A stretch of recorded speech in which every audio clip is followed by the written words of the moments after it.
Manajemen Sriwijaya FC kembali merekrut satu pemain anyar guna menambah kekuatan skuad Sriwijaya FC di babak 8 besar nanti. Kali ini manajemen Sriwijaya FC resmi merekrut mantan kapten tim KS Tiga Naga Gulam Faktur Rahman. Saat ini Gulam sendiri telah bergabung bersama skuad Sriwijaya FC yang sudah berada di Bogor.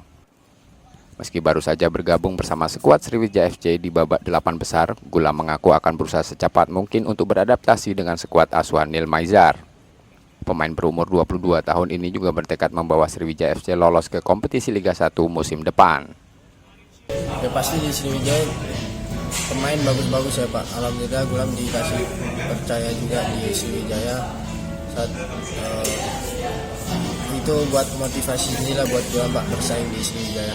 Karena tidak mudah lah untuk bisa bergabung di Sriwijaya. Jadi Gulam di latihan juga pasti akan bekerja keras, akan selalu menunjukkan permainan yang terbaik. Dan semoga Gulam juga bisa memberikan yang terbaik buat Sriwijaya di 8 besar ini.